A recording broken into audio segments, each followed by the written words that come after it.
Bismillahirrahmanirrahim. Assalamu alaikum dear students. I am Muhammad Uzair and you are watching Physics Hub with Uzair. बच्चों आज हम capacitor की charging और discharging के बारे में बात करेंगे।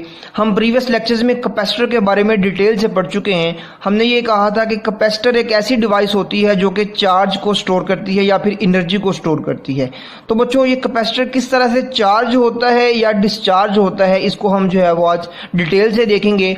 सबसे पहले कैपेसिटर की चार्जिंग और डिस्चार्जिंग का हम सर्किट ड्रा करेंगे और फिर इसकी डेरिवेशन को देखेंगे। लेकिन सर्किट पे आने से पहले बच्चों आपको एक प्रूफ जो है वो समझना होगा। ये प्रूफ जो है ये कैपेसिटर की चार्जिंग और डिस्चार्जिंग में तो यूज होना ही है, लेकिन ये शॉर्ट क्वेश्चन और एमसीक्यूज के तौर पे आपके बोर्ड एग्जाम में बारहा बहुत दफा जो है वो आ चुका है। बच्चों ये प्रूफ ये है, the product of R C is equal to T, यानी कि the product of resistance and the capacitance is equal to time. इसको देखेंगे कि प्रोडक्ट जो है वो रेजिस्टेंस और कैपेसिटेंस का ये टाइम के इक्वल होता है। इसको हम प्रूव करेंगे। इसके लिए हम जो है वो इसकी लेफ्ट हैंड साइड को जो है वो बच्चों कंसीडर करते हैं। लेफ्ट हैंड साइड इसकी क्या है, आर सी। मैंने इसको जो है वो आर क्रॉस सी लिख लिया है।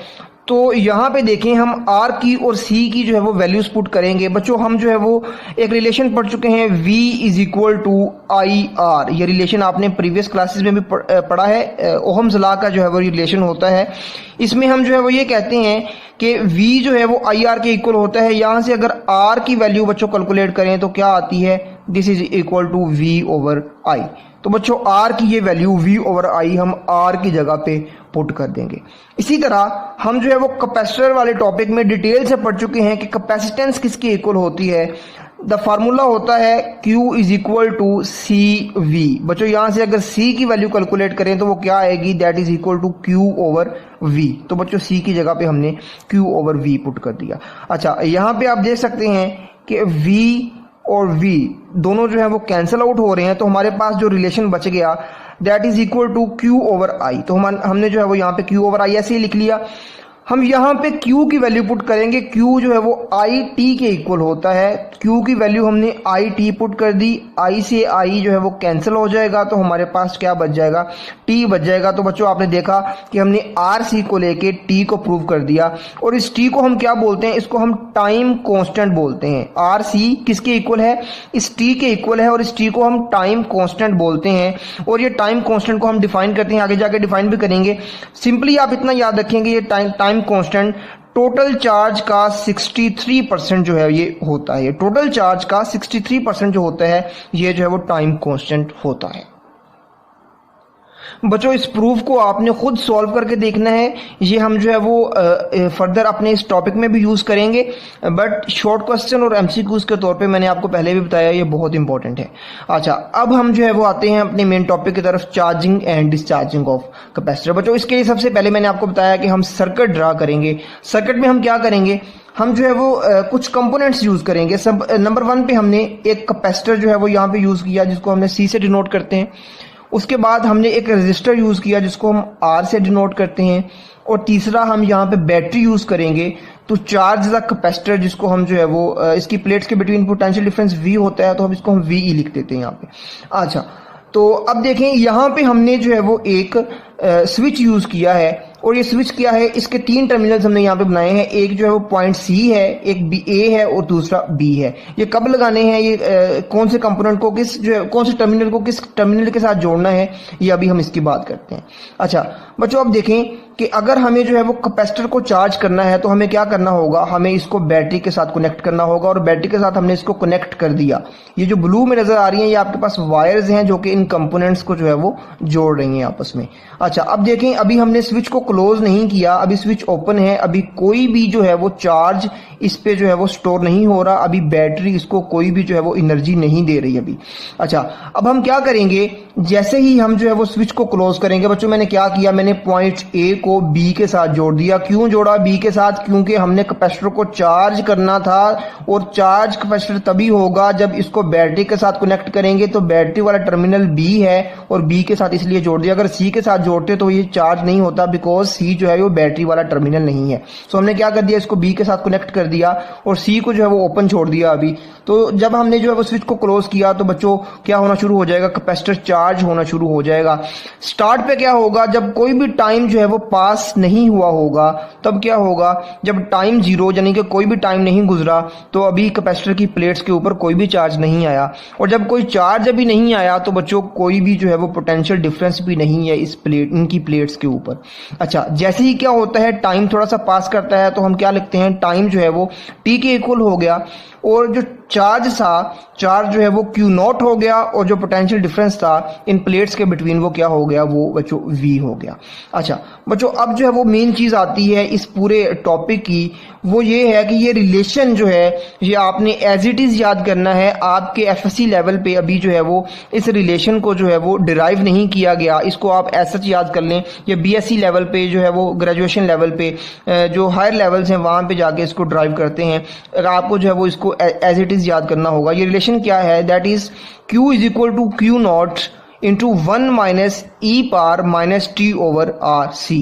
बच्चों यहाँ पे E जो है इसको हम एक्सपोनेंशियल बोलते हैं और इसकी वैल्यू जो है ये 2.781 के इक्वल होती है। ठीक है, बाकी तमाम चीजें, Q जो है ये चार्ज, वो चार्ज है जो इसके ऊपर जो है वो हमने चार्जिंग जो निकाल रहे हैं, ये Q जो है वो चार्जिंग है। Q नॉट टोटल चार्ज है जो मैक्सिमम चार्ज है, 1 कांस्टेंट है, E मैंने आपको बता दिया। T जो है वो अभी हमने बात की क्या है, टाइम कांस्टेंट है, और RC जो है वो नीचे मौजूद है।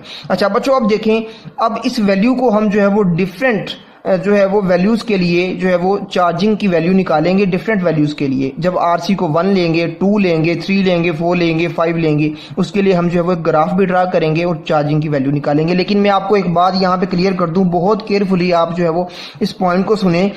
पॉइंट ये है बच्चों कि स्टार्ट पे जो चार्जिंग होगी वो स्पीडली होगी, लेकिन जब थोड़ा सा चार्ज उस पर स्टोर हो जाएगा उसके बाद आपकी जो चार्जिंग है वो क्या हो जाएगी, वो स्लो हो जाएगी।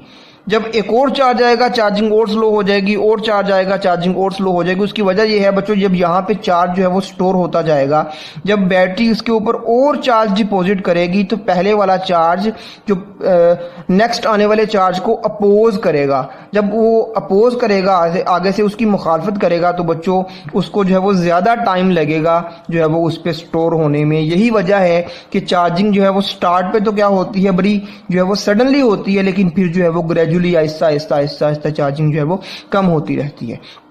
तो ये कॉन्सेप्ट आपने यूज करना है, ये जो है वो इस बात को आपने अपने कॉन्सेप्ट को आपने जो है वो अपने माइंड में रखना है। इसको लेके हम जो है वो इस चीज को आगे सॉल्व करते हैं। जी बच्चों, अब हमने जो है वो डिफरेंट वैल्यूज की मदद से इस ग्राफ को ड्रा करना है कि जो कैपेसिटर की चार्जिंग है वो कैपेसिटर कितनी देर में चार्ज होगा और कितनी देर में जो है वो डिस्चार्ज होगा। बच्चों इस जो है वो प्रोसेस के लिए हम क्या करेंगे, हम इस इक्वेशन को यूज करेंगे। इस इक्वेशन में मैंने आपको पहले बता दिया कि यहाँ पे ये जो वैल्यू है इसको हम जो है वो क्या बोलते हैं, टाइम कॉन्स्टेंट। टी जो है वो इसको टाइम कॉन्स्टेंट बोलते हैं और ये आरसी के इक्वल होता है।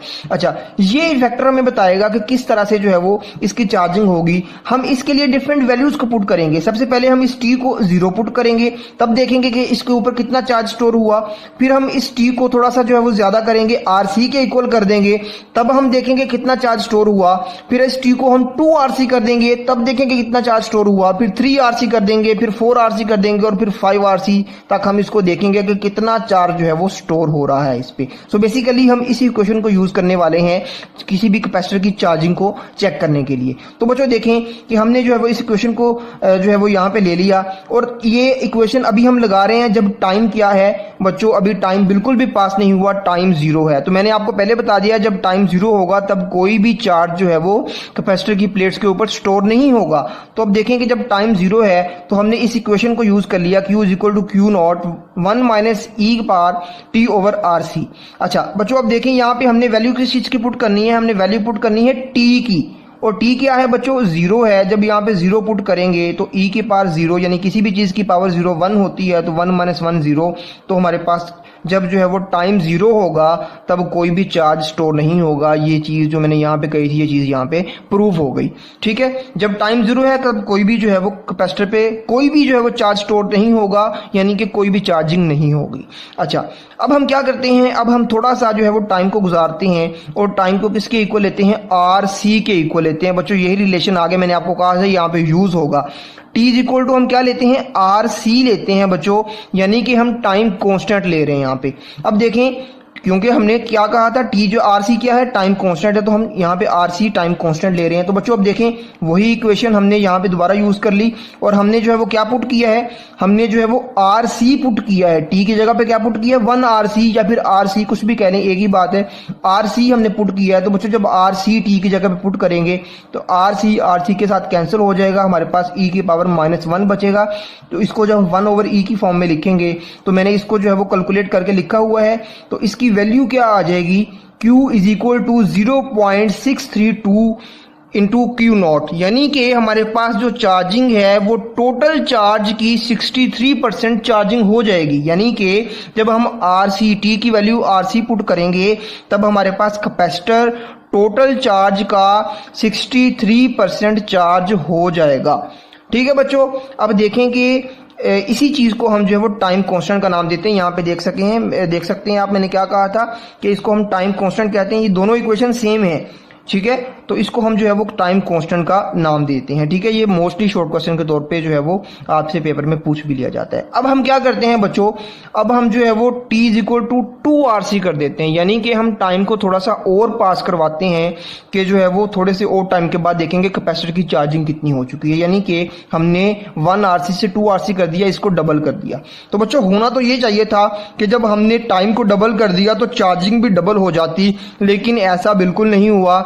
ऐसा क्यों नहीं हुआ, मैंने आपको स्टार्ट पे बता दिया कि जब कुछ ना कुछ चार्ज यहाँ पे कैपेसिटर के ऊपर स्टोर हो जाएगा तो नए आने वाले चार्ज जो हैं वो उनको ऑपोजिशन मिलेगी कहाँ से, इस पे मौजूद पहले से जो चार्जिंग है, जो चार्ज यहाँ पे पहले से मौजूद हैं, तो पहले से मौजूद चार्ज नए आने वाले चार्ज को अपोज करेंगे, उनकी मुखालफत करेंगे। तो बच्चों जब उनको जो है वो अपोजिशन मिलेगी आगे से, तो उनको जो है वो ज्यादा टाइम लगेगा। सो कैपेसिटर जो है वो जब हम 2RC करेंगे तो कैपेसिटर डबल चार्ज नहीं होगा, लेकिन कितना चार्ज होगा इसको हम यहाँ पे देखते हैं। तो हमने क्या किया बच्चों, टाइम जो है वो 2RC जो है वो यहाँ पे पुट कर लिया। तो जब यहाँ पे इस इक्वेशन में T की जगह पे 2RC पुट करेंगे, RC से RC कैंसिल हो जाएगा बच्चों, यहाँ पे हमारे पास -2 बच जाएगा। इस -2 की वैल्यू मैंने डायरेक्ट कैलकुलेट की हुई है कैलकुलेटर से, आप जो इसको चेक कर सकते हैं, ये बिल्कुल ट्रू वैल्यू है।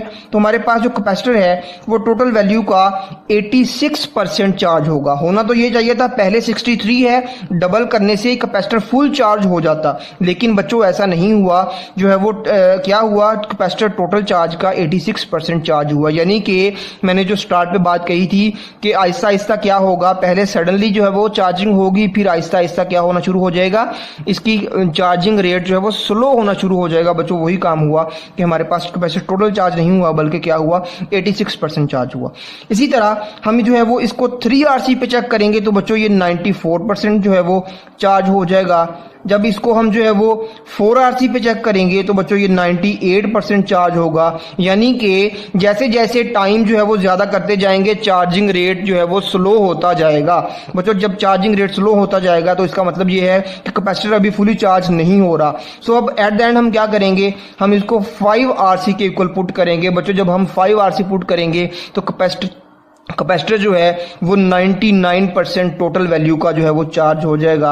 और जब ये 99% चार्ज हो जाएगा तो अब इसको हम कह देंगे कि तकरीबन जो है वो कैपेसिटर फुल चार्ज जो है वो हो चुका है। बच्चों यही वैल्यूज को लेते हुए हम यहाँ पे ग्राफ जो है वो ड्रा करते हैं। ये ग्राफ क्या शो करता है, ये T और Q यानी कि जो है वो टाइम और जो है वो चार्जिंग के बिटवीन ग्राफ है। जब जीरो था, जब जो है वो टाइम कुछ भी टाइम पास नहीं हुआ था, तब जो है वो चार्जिंग जीरो थी। जब 1RC जो है वो पास हो गया, यहाँ पे देखें 1RC मैंने लिखा हुआ है, तब जो है वो 63% जो है वो टोटल का चार्ज हो जाएगा। बच्चों ये 63%, यहाँ पे जो है वो 5 है तो 63 यहाँ तकरीबन यहाँ पे होगा। यहाँ पे मैंने एक ब्लैक पॉइंट लगा दिया। फिर 2RC पे ये 86% चार्ज हुआ है, तो बच्चों 2RC पे 70 यहाँ पे है तो 86 ये तकरीबन यहाँ पे होगा, तो यहाँ पे मैंने दूसरा पॉइंट लगा दिया। तीसरा जो है वो टोटल चार्ज Q0 ये है Q0 से जो है वो तीसरा चार्ज मैंने आपको बताया, जब ये 3RC होगा तो 94% चार्ज होगा। तो बच्चों ये तकरीबन जो है वो इस टोटल चार्ज 100% के तकरीबन करीब होगा। फिर 98 पे ये बहुत करीब हो जाएगा और 99 जो है वो हम कह देते हैं कि तकरीबन ये फुल चार्ज हो चुका है। तब ये जो है जो है वो इसको लाइन के ऊपर ही जो इसको ड्रा कर देंगे। बच्चों अगर इन पॉइंट्स को मिलाएं तो ये आपको क्लियरली शो कर रहा है कि स्टार्ट पे चार्जिंग बहुत तेज हुई, लेकिन फिर चार्जिंग जो है वो स्लो होती गई और एट द एंड ये जो रेट है ये बिल्कुल जो है वो इस लाइन के पैरेलल हो जाएगा, यानी कि कैपेसिटर जो है वो 5RC पे जाके बिल्कुल जो है वो स्मूथली जो है वो चार्ज होगा। तो बच्चों ये था आपका चार्जिंग ऑफ द कैपेसिटर के स्टार्ट पे चार्जिंग बहुत तेज होती है, लेकिन फिर ग्रेजुअली जो है वो चार्जिंग स्लो होती जाती है और जो है वो 5RC पे हम जाके कहते हैं कि तकरीबन जो है वो चार्जिंग जो है वो कंप्लीट हो चुकी है। चार्जिंग ऑफ कैपेसिटर के बारे में बच्चों एक और पॉइंट जो है वो क्लियर कर लें कि ये जो हमने ग्राफ ड्रा किया है ये जो है वो स्मॉलर आरसी का ग्राफ है। इसके लिए जो आरसी की वैल्यू थी वो हमने स्मॉलर ली थी, यानी कि हमने इसके लिए1 आरसी को 1 सेकंड के इक्वल रखा था।